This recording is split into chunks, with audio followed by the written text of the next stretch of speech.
갈라디아서 2장은 14년 후에라는 말로 시작합니다.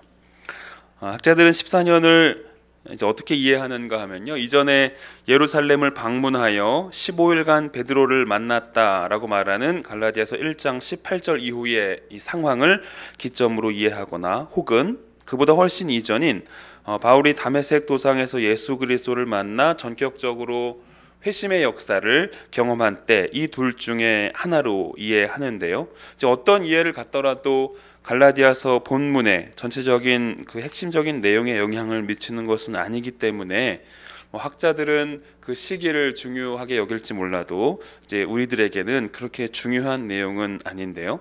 오히려 그보다 더 중요한 것은 바울이 왜 다시 예루살렘에 재방문을 했는가입니다. 우리와 함께 2절 한 번 더 읽겠습니다. 2절 시작. 계시를 따라 올라가 내가 이방 가운데서 전파하는 복음을 내가 다름질하는 것이나 다름질한 것이 헛되지 않게 하려 함이라. 아멘. 바울은 갈라디아서 1장에서 자신이 그 예루살렘을 방문했던 그 상황들을 상세히 설명합니다. 자신이 복음을 알고 깨달은 그 이유에 대한 유대주의자들과 그 갈라디아 교인들이 오해하지 않도록 그 오해를 불식시키기 위함이죠. 그 당시 유대주의자들, 즉 이방인이 교회로 들어오기 위해서는 할례를 받고 율법을 준수해야 한다고 가르쳤던 그 바울의 대적자들은 바울이 예루살렘에서 사도들에게 그의 복음을 배웠다라고 주장했습니다. 따라서 그들은 바울의 복음은 이류 복음이요 가짜 복음이라고 말했던 것이죠. 이에 대해 바울이 그들의 주장의 허위성과 자신의 그 주장의 정당성을 뒷받침하는 근거로 말하는 것이 1장 18절에서 19절입니다. 제가 읽겠습니다. 그 후 3년 만에 내가 게바를 방문하려고 예루살렘에 올라가서 그와 함께 15일을 머무는 동안 주의 형제 야고보 외에 다른 사도들을 보지 못하였노라. 예루살렘에서 이제 바울이 베드로를 만난 건 단 15일에 불과하고, 게다가 잠시 야고보를 만난 것 외에는 바울은 다른 사도들을 만나지 않았다고 합니다. 사도들에게 복음을 배울 만한 충분한 시간과 기회가 없었다는 것을 설명함과 동시에 지금 바울은 그 사도들과 같은 사람이 아니라 예수 그리스도와의 만남을 통해 복음을 배웠음을 강조하고 있는 것이죠.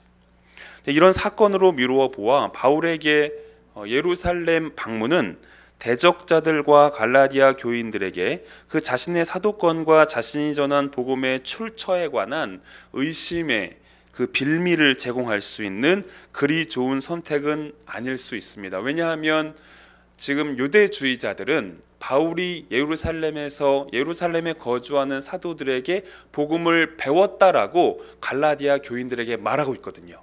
그런데 그런 바울이 다시 예루살렘에 올라간다는 것은 그 유대주의자들로 하여금, 바울의 그 대적자들로 하여금 혹시라도 바울이 지금 자신이 전한 복음을 더 발전시키거나 더 무언가 그 내용을 강화하기 위함이 아니겠냐라는 의심과 오해의 빌미를 제공할 수 있기 때문이죠. 여러분, 이런 속담이 있습니다. 오얏 나무 아래서는 갓을 고쳐 쓰지 않는다. 그리고 오이 밭에서는 어떻게 하죠? 신을 고쳐 신지 않는다. 속담인데요. 남에게 오해받을 만한 행동은 처음부터 안 하는 게 낫다는 것이죠.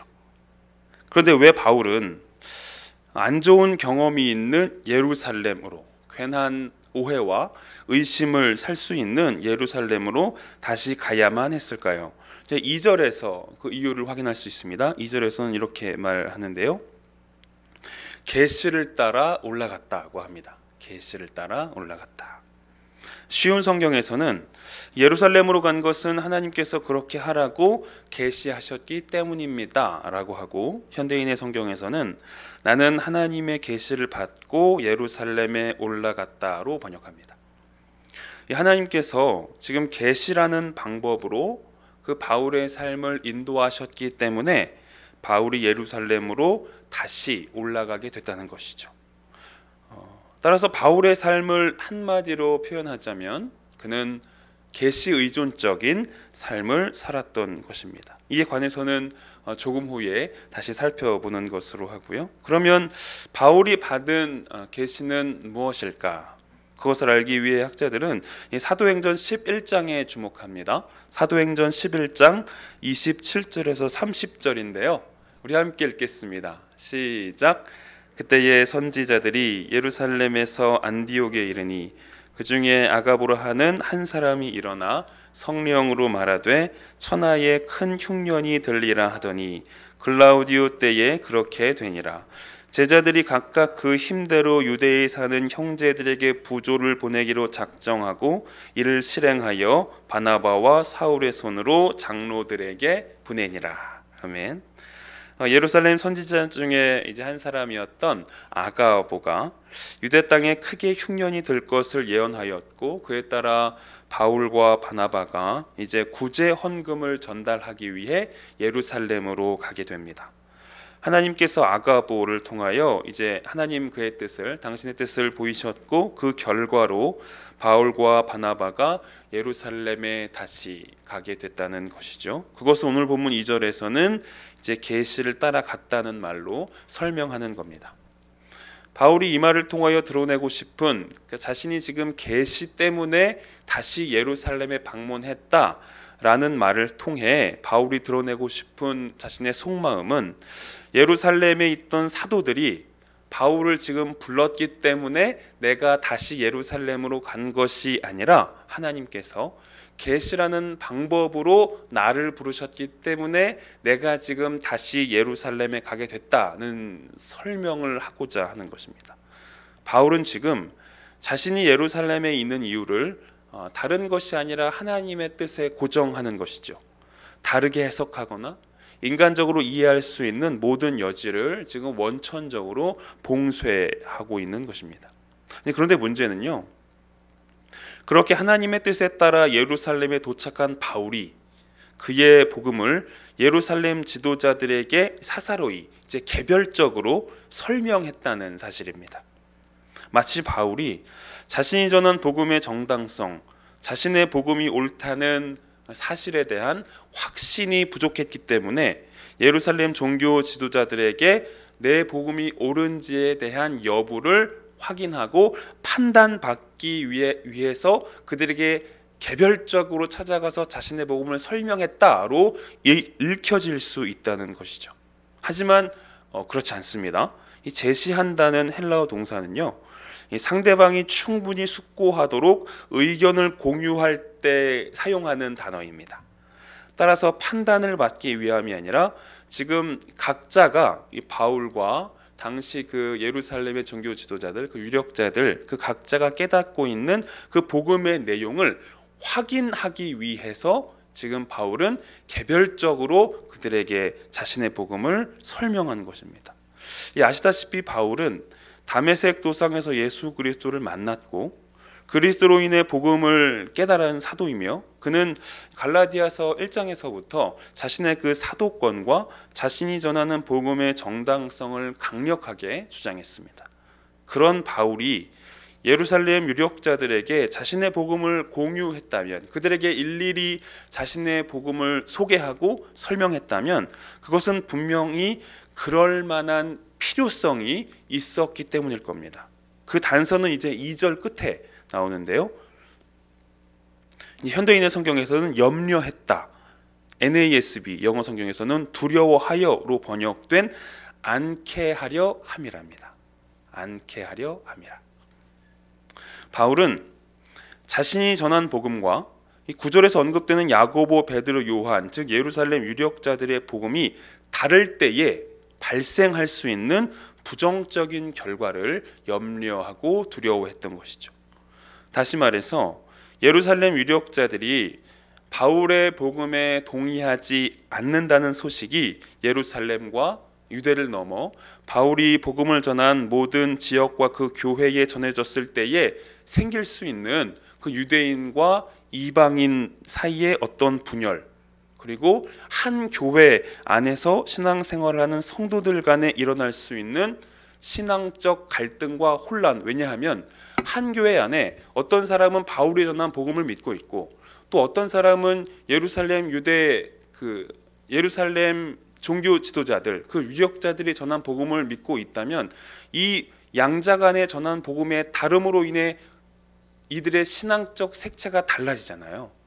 그래서 같은 교회 안에 있음에도 불구하고 분열과 이제 혼란이 생길 수 있다는 것이죠. 바울은 지금 그것을 염려했고 두려워한 겁니다. 그래서 바울은요, 실용적 관점으로, 반드시 필요했기 때문에 실용적 관점으로 그 이슈를 다루기 위해 자신의 복음을 예루살렘 유력자들과 공유하여 결과적으로 자신이 전한 복음과 그 예루살렘 종교 지도자들, 그 유력자들이 전한 복음이 다르지 않다는 사실을 미리 확인하려고 한 것이죠. 여러분, 이와 같은 이 바울의 애씀이 우리 신앙생활의 자세에 대하여 주는 분명한 메시지가 있습니다. 그것은 무엇인가 하면요, 복음은요 늘 점검되어야 합니다. 여러분, 이게 우리의 신앙생활에 매우 중요합니다. 우리들을 넘어 한국 교회의 많은 성도들은 이 문제에 있어서 지나치게 소극적입니다. 자신이 알고 있는 복음과 자신의 삶에 적용되어 체화된 그 복음의 내용을 검증해야 할 필요성을 느끼지도 알지도 못한 채 그냥 당연히 내가 신앙생활 하는 것이 옳겠거니, 내가 이렇게 신앙생활하는 나의 방식과 방법과 이해가 옳겠거니, 그런 마음을 가지고 신앙생활을 시작한 이후로 10년, 20년, 30년 그렇게 쭉 내가 믿고 있는 그 믿음의 내용과 그 복음의 내용을 검증하지 않고 그렇게 산다는 것이죠. 여러분, 찬양 인도자들이, 제가 김태진 전사님께 확인한 내용인데요, 찬양 인도자들이 기타를 칠 때에 연주를 하기 전에 다 아시겠지만 튜닝을 먼저 합니다. 튜닝. 기준이 되는 음에 기타의 음을 맞추는 겁니다. 기타는 여러분 연주를 하지 않고 가만히 두어도 기타의 그 넥이라고 하는데요, 그 긴 목 같은 거 있잖아요, 그 목이 휘는 등의 이유로 그 기타 음의 변화가 생깁니다. 최상으로 음을 맞춰 놓았다고 해서 그 한 번으로 끝나는 것이 아니고요, 기타의 특성상 연주할 때마다 수시로 튜닝을 해야 된다는 것이죠. 여러분, 그리스도인의 삶이 수시로 튜닝을 해야 하는 기타와 비슷한 것 같습니다. 아담의 범죄 이후로 태어난 모든 인간은 그 중심에 원죄의 결과로 생긴 자기 중심성이 있죠. 기타가 기준이 되는 그 음을 제공하는 튜닝기에 기타의 음을 맞추어야 하는 것처럼 성도들도 우리 신앙생활의 기준이 되는 것에 우리를 맞춰야 하는데, 문제는 자기 중심성이 강화될수록 성도는 자신을 비워 기준이 되는 무언가에 나를 맞추기보다는 오히려 자신이 기준이 된다는 겁니다. 자신이. 그래서 여러분, 교회 안에 혼란, 다툼, 분열, 분쟁 등과 같은 일이 일어나는 거예요. 내 말과 내 생각과 내 판단은 맞고 다른 사람의 말과 다른 사람의 생각과 다른 사람의 판단은 아니다, 틀렸다, 이렇게 말한다는 것이죠. 그래서 그와 같은 자기 우월적 사고, 자기 중심적 사고가 여러분 우리 신앙생활의 그 정점에 이미 우리 신앙생활의 기준이 된다는 것이죠. 그러면 그와 같은 신앙생활을 하는 우리들은 어떻게 하는가? 여러분, 그리스도인의 삶에 참된 기준을 제공하는, 아니 어쩌면 유일한 기준을 제공하는 하나님의 튜닝기에 우리를 맞춰야 하는데요, 여러분, 그와 같은 하나님의 튜닝기가 무엇일까요? 무엇일까요, 여러분? 하나님의 말씀이죠. 여러분, 다른 것이 아닙니다. 하나님의 말씀입니다.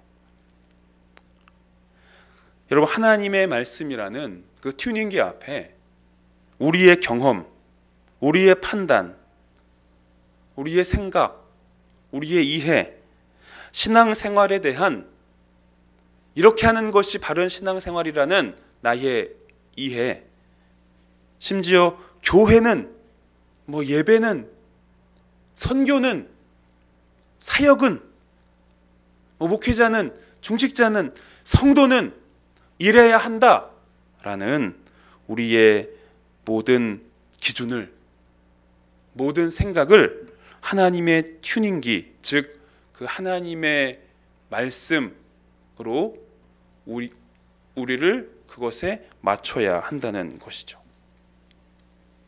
요한복음 1장 1절에 보면요, 태초에 말씀으로 계셨던 그 복음이신 우리 구주,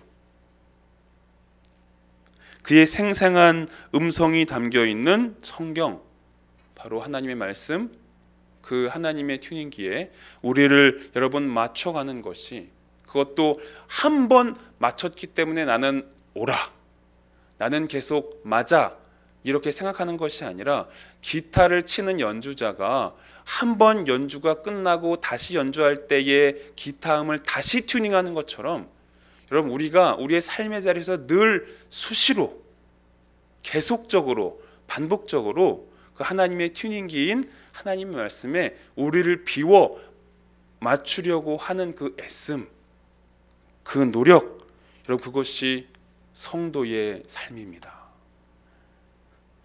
여러분 성도는요, 성경이 어떻게 말하는지 집중하며 하나님의 말씀에 나의 내면과 외면을 철저하게 튜닝하는 사람입니다. 나의 경험에 맞추는 것이 아닙니다, 여러분. 아닙니다. 나의 판단과 이해와 기준에 맞추는 것도 여러분 아닙니다. 내가 지금까지 해왔던 신앙생활의 패턴, 여러분 그것에 맞추는 것이 아닙니다. 물론 그 모든 것이 우리의 삶에 유익함이 있죠. 분명히 다소간의 유익을 줄 수 있다고 생각합니다. 하지만 그와 같은 여러분 상대적인 것을 신앙생활의 기준으로 삼는다면 여러분 교회는요 결코 하나 될 수 없습니다. 왜냐하면 각자의 생각이 다 달라요. A라는 사람은 이렇게 해야 됩니다. B라는 사람은 이게 옳습니다. C라는 사람은 또 이게 옳습니다. 그럼 교회는 결코 하나 될 수 없는 것이죠. 여러분 교회의 하나됨은 예수 그리스도가 온 성도들의 삶의 기준이 될 때에만 가능합니다. 그의 음성이 담긴 그 하나님의 말씀이 우리 온 성도들의 삶의 기준이 될 때에 여러분 비록 생각이 다르고 경험이 다르고 신앙의 색깔과 신앙의 배경이 다르다고 해도 그 성도들이 여러분 하나님의 말씀을 중심으로 그 말씀 안에서만 여러분 하나됨을 경험할 수 있는 것입니다. 이것이 지금 바울의 삶과 같은 계시 의존적 인생, 성도들의 삶의 방식인 하나님의 말씀 중심적 인생인 것이죠. 여러분 우리 신앙생활의 방향성을, 우리 자신의 신앙생활의 기준을, 지금 나에게 체화된 신앙생활의 그 결과 그리고 그 내용을 여러분 하나님의 말씀으로 점검해야 합니다. 여러분 오랫동안 내가 이렇게 신앙생활을 해왔기 때문에 내가 하고 있는 신앙생활은 옳아, 이렇게 생각하신다면 마치 어떤 것과 같은가 하면요, 한번 내가 기타를 튜닝해 놓고 이 기타음은 절대 바뀌지 않을 거야 라는 판단으로 이번 주도 다음 주도 그 다음 주도 튜닝하지 않은 기타로 맨 앞에 서서 기타를 연주하는 것과 같아요. 그럼 여러분 어떤 일이 발생하죠? 다른 건반과 베이스, 일렉 기타의 음은 다 동일한데 찬양 인도자가 연주하는 그 기타 소리만 달라지는 거예요. 여러분 우리의 신앙생활이 그럴 수 있다는 사실을 여러분 겸허히 우리가 받아들여야 됩니다. 그래서 다른 것으로 우리의 삶의 그 신앙생활의 결을 점검해야 될 것이 아니라 그냥 내 주변에 나와 비슷하게 신앙생활을 하고 있는 사람이 있기 때문에 내가 지금 옳게 하고 있구나.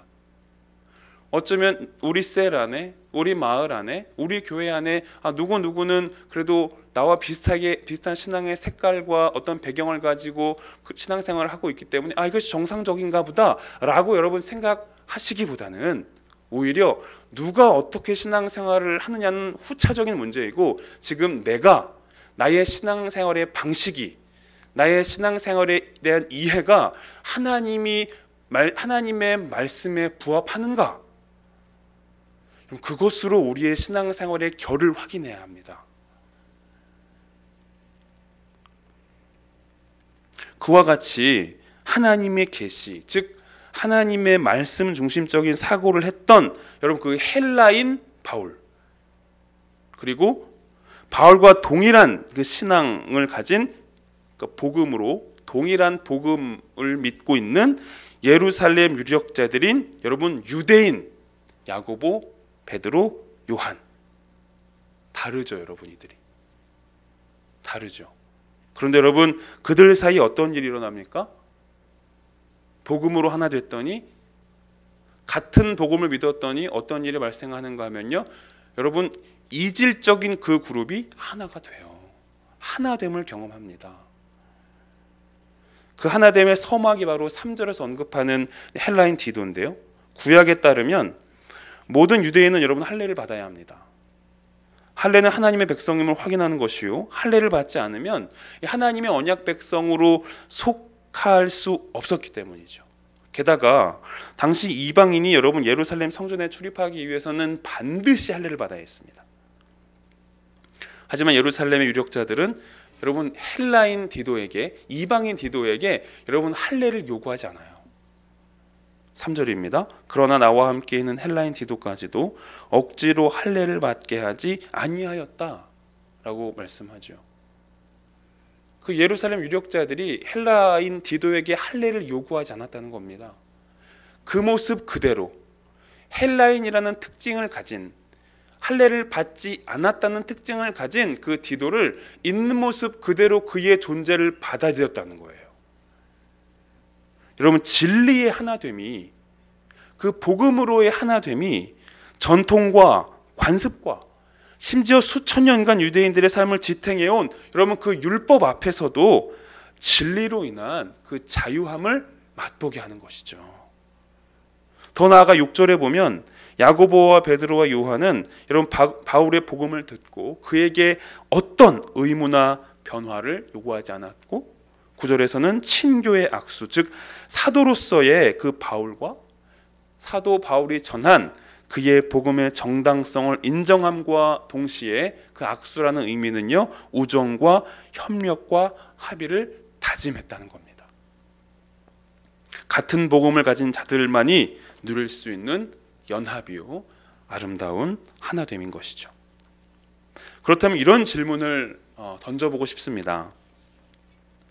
바울을 대적했던 유대주의자들의 주장처럼 교회로 들어오기 위해서는 할례와 율법 준수를 해야 한다는 것이 여러분 이 시대 교회 안에서는 어떻게 적용되고 있을까? 의외로 이 시대 많은 그리스도인들이 신앙생활은 이렇게 해야 한다는 각자의 논리와 이해로 다른 성도들을 바라보는 것뿐만 아니라 그것으로, 그러니까 자신이 갖고 있는 그와 같은 이해와 그 기준으로 다른 사람들을 냉철하게 평가하는 경향성이 있습니다. 교회에 다니는 것은 괜찮은데, 그러니까 우리 교회에 다니는 것은 괜찮은데 자신의 신앙처럼, 우리 교회의 전통과 신앙의 방식처럼 그렇게 믿고 그렇게 행하라는 거예요. 유대주의자들이 지금 교회로 들어오는 사람들에게 너희들은 유대인과 같이 되어야 한다고 말하는 것처럼 너희들은 할례를 받고 율법 준수를 해야 참된 교인으로 하나님께 받아들여질 수 있다라고 그렇게 말하는 것처럼 이 시대의 우리들도 지금 다른 누군가에게 나처럼 바뀌기를, 나처럼 행하기를, 나처럼 신앙생활을 하기를 은근히 요구하고 그렇게 원하고 있다는 것이죠. 중요한 것은요, 자신을 바꾸는 일에는, 우리 자신을 바꾸는 일에는 지극히 소극적이고 타인을 내 생각과 내 방식과 내 기준에 맞게 바꾸는 일에는 적극성이 있다는 거예요. 심지어 자신은 안 바꾸고 다른 사람에게만 그 변화를 요구하는 것이 여러분 안 좋게 보일 수 있잖아요. 좀 이기적으로 볼 수도 있고. 그래서 이제 어떻게 하는가 하면요, 규정을 만들어요. 이제 원칙을 세워가는 거죠. 그래서 그 규정과 원칙을 세워서 마찬가지로 나를 바꾸는 것이 아니라 그 사람의 변화를 위해 규정과 원칙을 세워서 너가 좀 변해라, 너가 바뀌어라 라는 무언의 압력을 넣는다는 거죠. 여러분 복음은요, 사람의 행위를 보지 않습니다. 만일 복음이 사람의 행위를 보는 것이라면 여러분 하나님 앞에 설 수 있는 자신이 있으세요? 어떠십니까 여러분? 오늘 여러분의 모습으로, 이번 주 우리 자신의 모습으로, 지난 한 달 우리 자신의 모습으로, 우리의 삶의 내용으로 여러분 우리가 하나님 앞에 설 수 있을까요? 당당하게. 어렵죠 여러분. 그것이 솔직한 우리의 모습이죠. 우리의 대답이고. 여러분 사람은 결코 그 사람의 삶에 있는 삶의 내용과 행위로 하나님 앞에 받아들여질 수 없습니다. 몇 가지 여러분 순종할 수 있습니다. 몇 가지 뭐 하나님의 말씀에 따라 살아갈 수 있죠. 하지만 여러분 보이게 보이지 않게 오히려 하나님의 말씀에 불순종한 것이 훨씬 많아요. 만일 하나님이 우리에게 사랑하는 누구야, 한번 너가 하나님의 말씀에 적극적으로 순종한 것을 적어봐라 라고 말한다면 여러분 1시간이 길 겁니다. 쓸 게 별로 없어요. 그런데 여러분 우리가 지난 우리의 삶의 내용을 다 생각하고 기억할 수 있다는 전제하에 사랑하는 누구야, 너가 하나님의 말씀에 불순종한 것을 한번 써봐라 라고 한다면 여러분 1시간, 10시간, 한 달도 부족합니다. 여러분. 한 달도 부족해요. 그만큼 우리가 알게 모르게 하나님의 말씀에 불순종한 것이 여러분 굉장히 많아요. 그렇게 우리의 삶은 늘 하나님의 말씀에 불순종하며 살아가는 삶입니다. 그런데 어떻게 우리가 행위로 하나님 제가 그래도 이것은 순종했잖아요 라는 그 행위로 어떻게 하나님 앞에 설 수 있겠습니까? 아닙니다 여러분. 아닙니다. 여러분 성도는 행위로 하나님 앞에 설 수 없습니다. 복음은 우리에게 행위를 요구하기에 앞서서 무엇으로 우리를 보는가 하면요, 우리의 존재입니다. 존재.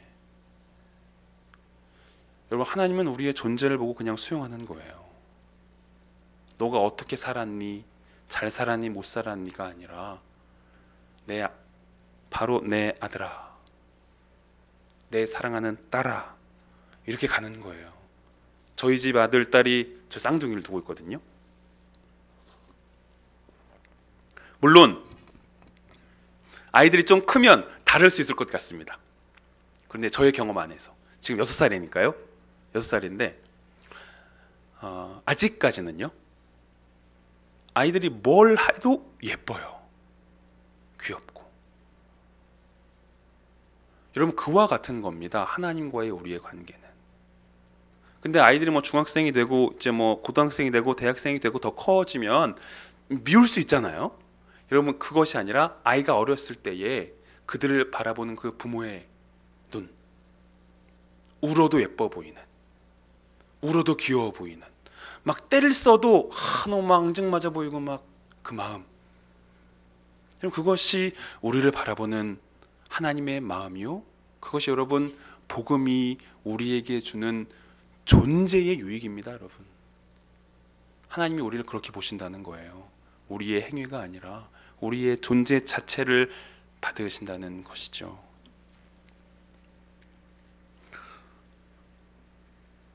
물론 여러분 모든 사람의 그렇기 때문에 그럼 모든 사람의 다름을 다 인정하자는 것이 아닙니다.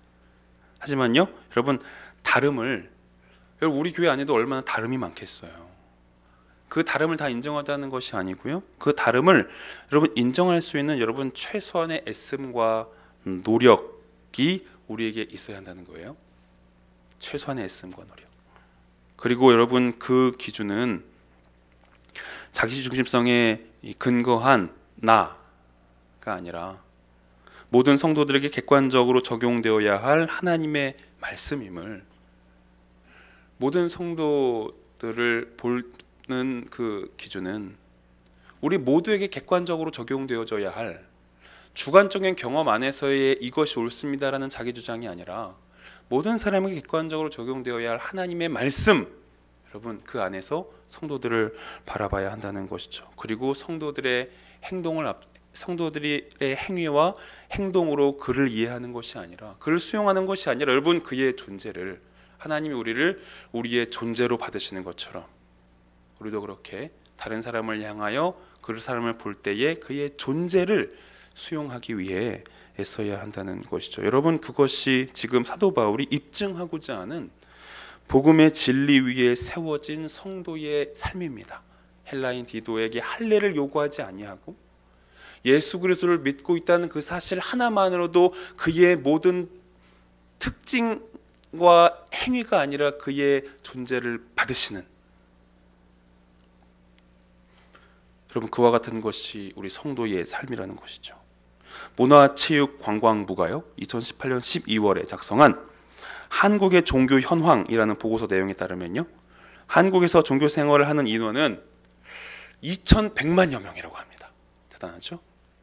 그 중에 기독교 인원은 약 45%에 해당하는 960만여 명이더라고요. 물론 이제 이게 뭐 표본 조사 방법으로 아마 조사를 했을 것이고, 그리고 기독교 안에 다수의 이단들, 뉴스 같은 데 보면 뭐 무슨 목사인데 알고 봤더니 막 이단 많잖아요. 사실 뉴스에 나오는 목사들은 많은 경우에서 이단이 많습니다. 여러분 다 알고 계시죠?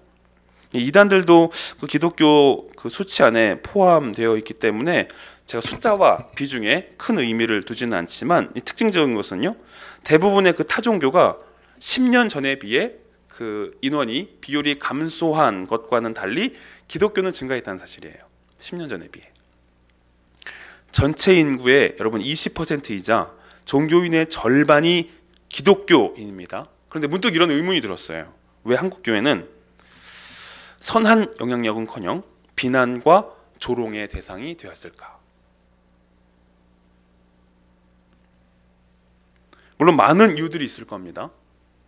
그리고 제가 개인적으로 생각하건대 그 중에 하나는 교회 안에 들어온 성경이 말하는 참된 복음, 그 복음 안에, 그러니까 우리 모두가 하나님의 말씀을 통해 우리의 삶에 적용된 그 하나님의 말씀에 전제한 그 복음 안에 또 다른 복음, 내가 말하는 복음, 내가 이해한 복음, 내가 옳다 여기는 복음, 그와 같은 성경과 약간의 다소간의 거리감이 있고 때로는 성경과 무관한 그 개인이 주장하는 개인의 복음이 여러분 우리 교회 안에 난무하기 때문이지 않을까 싶은 생각이 문득 들었어요.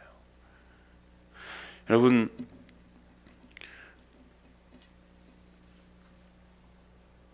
개인의 복음이 난무하다 보니 교회의 하나됨을 경험하기 어려운 것이고, 교회의 하나됨을 맛보기도 어렵고, 교회의 하나됨을, 아름다운 그 교회만이 누릴 수 있는 그 아름다운 연합을 우리 주변에서 쉽게 찾아볼 수 없는 것이죠. 개인의 복음 위에 세워진 우리의 신앙의 결과인 것이죠. 여러분 개인의 복음에서 우리들은요 다시 성경이 말하는 복음으로 여러분 건너와야 합니다. 여러분 건너오셔야 돼요. 성경이 말하는 복음을 위해서 다시 한번 우리의 무너지고 왜곡된 신앙을 정립하고 복음이 주는 그 평안과 기쁨과 행복을 맛보는 자리로 다시 한번 우리의 삶이 그 자리로 나아가야 하는 것이죠. 여러분, 다른 사람의 변화를 앞세우는 것이 복음이 아니라 우리 자신의 변화를 앞세우는 것이 복음임을, 그 사람의 행동과 행위가 아니라 그 사람의 존재를 먼저 생각하는 것이 복음임을 여러분, 우리는 믿고 인정하고 그 안으로 우리의 신앙이 한 걸음 더 들어가야 하는 것이죠. 그럴 때 여러분, 우리의 삶은 결심과 결단과 마음 먹음으로 안 되는 교회의 아름다운 하나됨, 우리 모두가 여러분 성경이 말하는 그 참된 복음 안에 머물기 위해 애쓰고 나의 삶의, 나의 신앙생활의 그 결과, 나의 신앙생활의 그 내용과 방향성과 그 흐름을 다른 것에 맞추는 것이 아니라 우리 모두가 한 마음으로 성경이 말하는 그 복음에 맞출 때만 가능한 교회의 아름다운 하나됨.